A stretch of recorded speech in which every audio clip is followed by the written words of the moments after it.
W dzisiejszym odcinku porozmawiamy na temat największych polskich legend. Omówimy krótkie historie na ich temat oraz porozmawiamy o tym, kto co zrobił, by stać się tibijską legendą na taką skalę, że do teraz wielu ludzi o nich pamięta, mimo upływu lat. Przytoczę również kilka ciekawostek z nimi związanych, więc zapraszam serdecznie do oglądania dzisiejszego materiału, który w głównej mierze został stworzony na podstawie przeprowadzonych przeze mnie wywiadów, a pozostałe źródła znajdują się w opisie tego filmu. Tibia powstała w 1997 roku i od wtedy zaczęły się tworzyć z nią różnego rodzaju historie, jak i zaczęły powstawać pierwsze tibijskie legendy.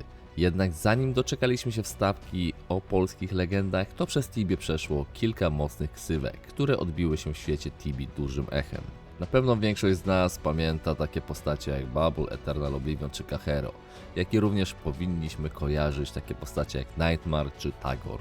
Niemniej jednak dzisiejszy odcinek jest poświęcony Polakom, tak więc zaczynamy od pierwszej osoby, a odcinek ten zostanie podzielony na dwie części, tak więc jak kogoś brakuje waszym zdaniem w tym odcinku, to dajcie znać w sekcji komentarzy. A my przechodzimy do najważniejszej części odcinka. Po ogromnym wyścigu levelowym nasz Polak jako pierwszy w historii Tibii wbił 300 poziom. Mateusz Dragon Wielki to jedna z największych legend, o której do teraz czasem się nawija. Mało tego, Szpaku wraz z Kubim stworzyli utwór muzyczny, w którym są delikatne follow-upy do niego, a sam utwór nosi nazwę Mateusz Dragon Wielki. Jest to oczywiście follow-up, bo sam w Szpaku nazywa się Mateusz, więc uznał, że będzie tak samo wielki jak nasza tibijska legenda. Tak właśnie powstał ten tytuł. Jeżeli chodzi o Tibię, Mateusz zasłynął ze swojego mocnego zaangażowania oraz potężnego power gamingu, dając Polakom w końcu wymarzone pierwsze miejsce na listach graczy z najwyższym poziomem w Tibii. Ten wyścig obserwowało setki, jak nie tysiące polskich Tibijczyków na Erik.net i nie tylko, sprawdzając codziennie, czy uda mu się jako pierwszemu wbić 300 poziom. Na początku jednak nie mieliśmy tego szczęścia, bo Bubble stanowczo czołowała na top listach, jednak po wbiciu ponad 200 levela odpuściła gonitwę i jej sposób i czas gry był coraz bardziej na luzaku. Mateusz w 2005 roku zaczął się interesować mocniej Tibią, a gdy stawał się już popularnym graczem, to miał 22 lata. Pracował oraz studiował jednocześnie.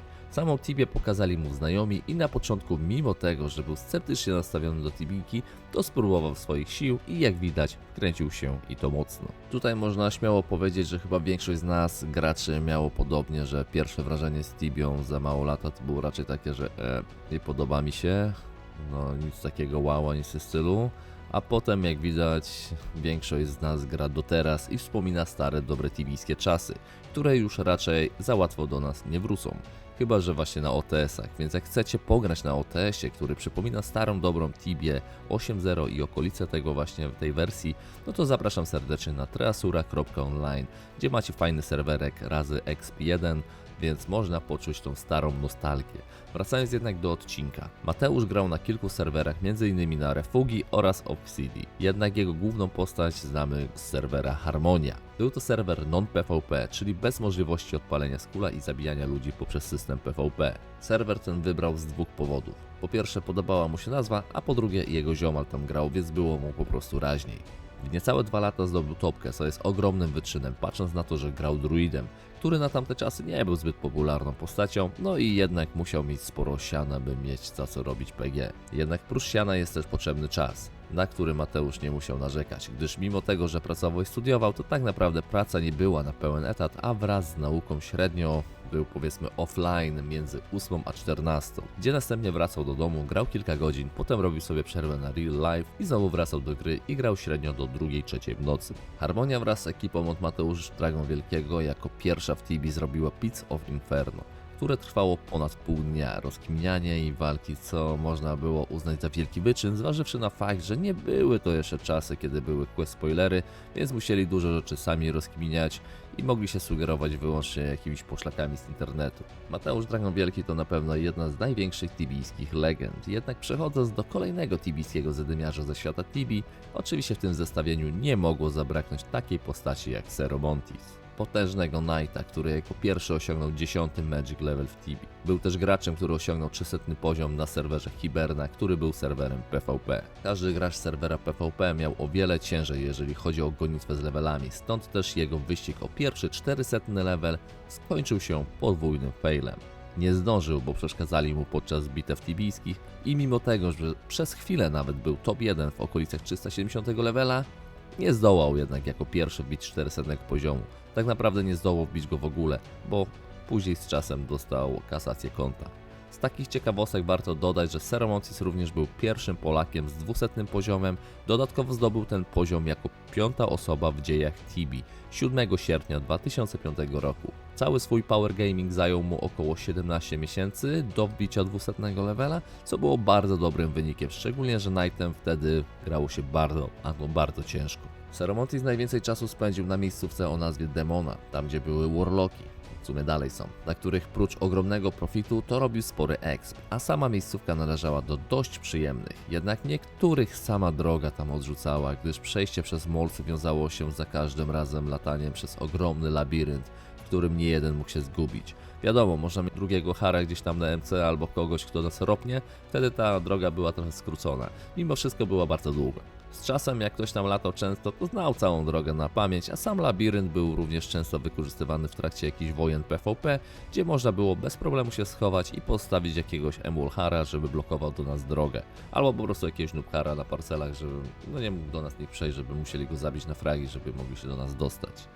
Na koniec warto dodać, że Seromontis to była jego pierwsza postać w Tibi, gdyż założył Eka, bo słyszał od znajomych, że na początku będzie to najlepsza profesja, więc postanowił ich posłuchać. No i jak widać, wyszło mu to na dobre. Kolejnym Polakiem jest nikt inny jak Typhoon Devilry, który swoją przygodę zaczął w wieku około 14 lat. Podobnie jak reszta z nas, czyli grając w Tibie w kafejce.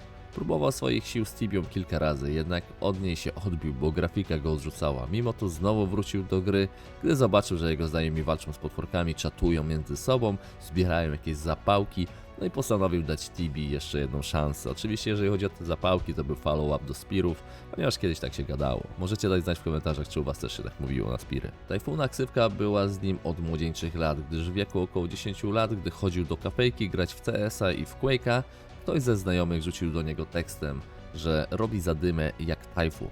Było to spowodowane faktem, że miał po prostu dobrego skilla w gierkach i robił masakrę przeciwnikom. Drugi człon Devilry w zasadzie od początku był przez niego przemyślany i dostosowany do profesji, którą postanowił grać, czyli do maga. I Harten miał być po prostu diabelski.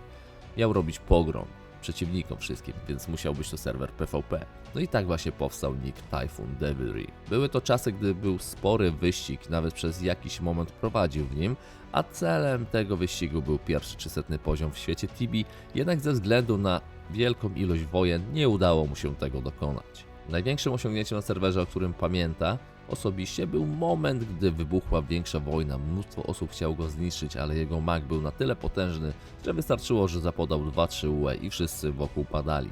W tamtych czasach głównie skupiał się na expie na Behemodach oraz na Warlockach na Demonach. W Google możemy znaleźć screena z ogromnym lootem z Warlocków, który w tamtych dziejach latał po całym internecie i każdy się nim jarał, a wiele osób mówiło, że na bank to był jakiś Photoshop albo jakiś screen z OTS-a, jednak nic bardziej mylnego. To był loot, który wyciągnął Typhoon Devilry właśnie z expo na Warlockach. Na tym screenie możemy zauważyć sporą ilość itemów, a mianowicie 114 Skull Staffów, 94 Blue Roby, 54 Ring of the Sky, 66 Golden Armorów, co przeliczało się na około 7kk, a w tamtych czasach można było to przełożyć na kilka tysięcy złotych.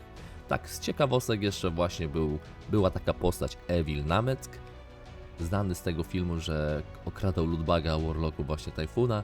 Chodziły też ploty, że robił to regularnie, więc postanowiłem zapytać Łukasza osobiście. Odparł, że ten Evil Nameck kradł, ale nieregularnie. Kilka razy była taka sytuacja, ale później dostał za swoje. Generalnie wspomniał też, że co chwilę ktoś próbował uprzykrzyć mu życie w grze, jednak jakoś sobie z tym radził. Jeżeli chodzi o wojnę, no to Furora słynęła z jednych z największych zadym starej Tibi, a PvP to potrafiło tam wielu dobrych grajków. Jednak o tym będzie w osobnym odcinku. Podobnie jak Mateusz Dragon Wielki, Typhoon Devilry po znerfieniu postaci magicznych postanowił ograniczyć swoją grę w Tibie, a następnie chwilę później przestał w nią grać. Po prostu mieli dość tego, że mag, który był tak mega potężny i walił te SD-ki za prawie 1000 albo ponad, nagle bił 3 razy słabiej. I w sumie z drugiej strony im się nie dziwię. Teraz czas na Tomurkę. Tomurka był najlepszym graczem na serwerze Kandia. Serwer ten powstał 13 lipca 2006 roku i był on serwerem non-PvP, czyli serwerem, gdzie nie dało się walczyć z innymi graczami. Kandia za to może na pewno się pochwalić sporym achievementem, jakim było pokonanie pierwszego w Tibi Gazbarana. 22 września 2007 roku. Jako pierwszy na Candy osiągnął Tomurka 300 i 400 poziom, z czego 400 osiągnął jako drugi gracz w Tibi, a pierwszy Polak. Jego ambicje kierowały ku wbiciu jako pierwszy ekiem w Tibi 12 Magic Level, jednak jak sam wspominał w wywiadzie, padł na expie i jego szanse się sporo oddaliły. Ostatecznie nie udało mu się tego zrobić jako pierwszy, ale 26 kwietnia 2010 roku wbił wymarzony 12 Magic Level. Po wbiciu 400 levela Tomurka zwolnił tempo z expieniem, skupił się bardziej na życiu prywatnym w RL, zaczął więcej korzystać z wolnego czasu, spędzając go ze znajomymi niż w Tibi. Jednak dalej gdzieś w planach było wbicie 500 levela jako pierwszy. Nasz rodak jest pierwszą osobą w Tibi, która wbiła 500 level w listopadzie 23 2010 roku, co było pięknym momentem w czasach Tibiki dla wszystkich Polaków, którzy tylko czekali, aż Tomurka wyprzedzi swoich rywali w wyścigu o bycie numerem 1 w Tibi. Niestety Tomurka nie posiada screena z bicia 500 poziomu, ani też nie otrzymał wtedy punktów many ani zdrowia. Było to spowodowane bugiem, przez który jego ex zwariował. Podobna sytuacja miała miejsce parę lat wcześniej z Eternal Oblivionem na niższym poziomie. Tomurka może się pochwalić bardzo wielkim osiągnięciem, jakim było ukończenie jako pierwszy w dziejach Tibi questa o nazwie Demon Oak Quest. Kiedyś jeden z top najtrudniejszych questów w grze. Aby go ukończyć, trzeba było najpierw zdobyć 100 punktów w taskach u Grizzly Adamsa, w questie The Killing of the Name of, a następnie trzeba było zabić 6666 demonów, co daje multum czasu i waste'u, szczególnie że Tomurka bił to ekiem. Demon Oak na tamte czasy był uznawany za quest o trudności 10/10. Pierwszy 500 level w Tibi, dodatkowo jeden z pierwszych eków z 12 Magic Levelem, skończył jako pierwszy Demon Oak Questa, więc ma się czym cieszyć. W rozmowie ze mną powiedział, że szarował wraz ze swoim bratem, więc można powiedzieć, że grali we dwójkę, a we dwójkę było im po prostu łatwiej. Kolejną polską legendą, której nie mogło zabraknąć w tym zestawieniu, jest na pewno gracz o nicku Maurolkid. Nick Maurolkid stworzył inspirując się dość popularnym imieniem z Brazylii, a mianowicie Mauro, a L w nicku było przypadkiem, bo jakoś tak mu się zaplątało. A Kid to miała być ściema, więc powiedzmy, że udawał Brazylijczyka swoim nickiem, a zarazem miał grzane, bo dużo osób myślało, że serio jest z Brazylii, właśnie przez swój nick. Dodatkowo oczywiście grał na serwerze brazylijskim, więc było to o wiele łatwiejsze do kręcenia ludziom.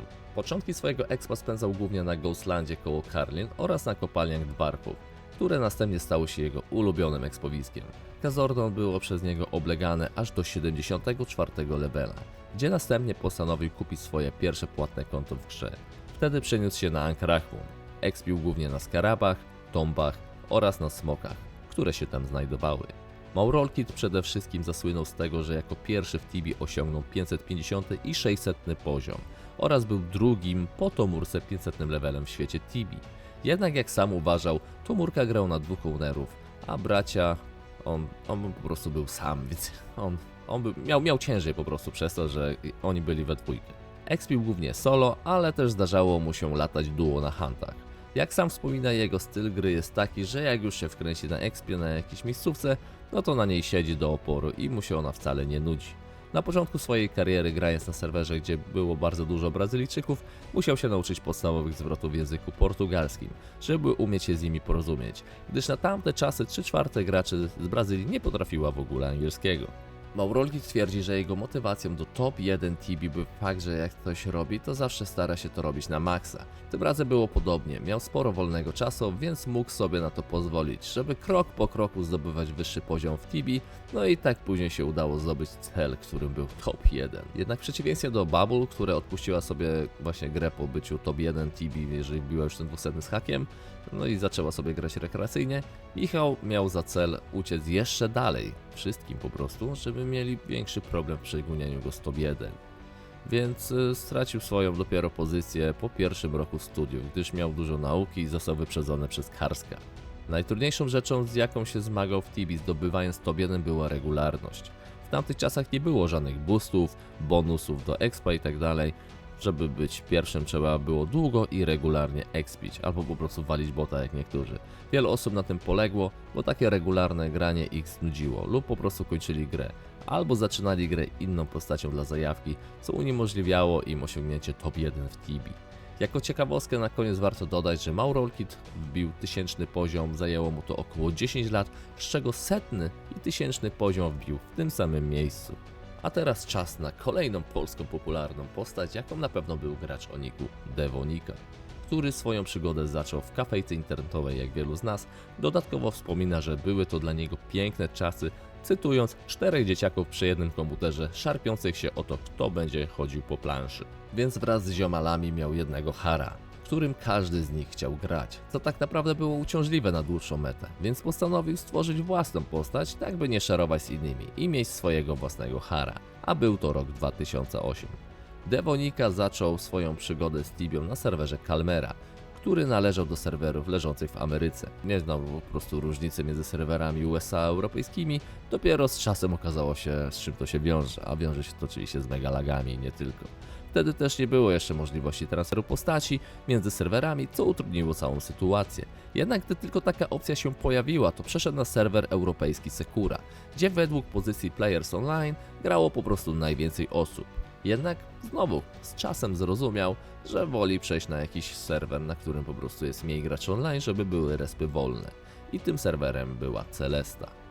Nick Devonika wymyślił, bo mega mu się podobał i uważał tą ksywkę za taką prestiżową. Często się denerwował, bo ludzie przekręcali jego ksywkę, jedni mówili Devonika, inni jeszcze inaczej, po prostu przestawiali gdzieś literki. Devonika był polskim graczem, który jako pierwszy pokazał, co znajduje się za bramką na poziom 999. Był nieco zmuszony do tego, tak by brazylijski gracz Lych nie zrobił tego pierwszy. Mimo zmowy, jaką mieli z Karskiem i Maurolhitem, po prostu musiał to zrobić i pokazać ludziom, co znajduje się za bramką levelową. Ich zmowa polegała na tym, że umówili się, że jeżeli każdy z nich wbije 1000 poziom, no to po prostu nie będą pokazywać nikomu, jak wygląda ta bramka, a raczej co się znajduje za tą bramką, bo chcieli zostawić jak najdłużej jakby tą całą, wiecie, historię Tibi i całą tą zagadkę jak najdłużej nierozwiązaną. Jednak ze względu na fakt, że Lych powiedział, że pokaże wszystkim, no to się dogadali, że jednak Polak może pokazać jako pierwszy, no i zrobił tę Devonika. Niestety na streamie nie zauważyliśmy niczego specjalnego, bo po prostu nic tam fajnego na pierwszy rzut oka nie było, co moim zdaniem jest mega słabe pod kątem Chipsoftu, że nie dali tam nic specjalnego, ani nie pociągnęli z tym żadnego fajnego questa, choć może coś tam jest bardzo mocno ukryte, że nikt z tym sobie nie umie poradzić bez pomocy np. Chipsoftu. Na plus na pewno fakt, że Devo jako drugim w świecie Tibi osiągnął 999 poziom i pokazał nam wszystkim na streamie, co znajduje się na tej wyspie, o której jest tak wiele tajemnic. Na koniec Bobek i Gorąca, którzy jako pierwsi w Tibi osiągnęli poziom 2000 22 grudnia 2021 roku, co było ogromnym wyczynem i pokazaniem, w jakim kierunku idzie nowoczesna Tibia. Kiedy to właśnie lata wcześniej walka była o top 100 czy top 200, 300, tak teraz już postacie w Tibi sięgają poziomu ponad 2600, co jest dla mnie niewyobrażalne, no ale cóż, takie czasy. Bobek też może pochwalić się wbiciem jako pierwszy 1400, 1500, 1600 poziomu, a Gorąca 1700, 1800 i 1900 poziomu. W ten oto sposób też przegonili m.in. Karska, który leciał od 700 do 1300 levela, prawie cały czas będąc na top całej tibijskiej tabeli. Co do samej Tibi, gra ta zmieniła się, bo musiała się zmienić. Jednak czy na dobre, czy na złe, to już temat rzeka. I każdy tutaj ma swoje zdanie. Dajcie znać w komentarzach, co o tym wszystkim sądzicie i jak wam się podobał dzisiejszy odcinek. Dzięki wielkie, do zobaczyska, hej!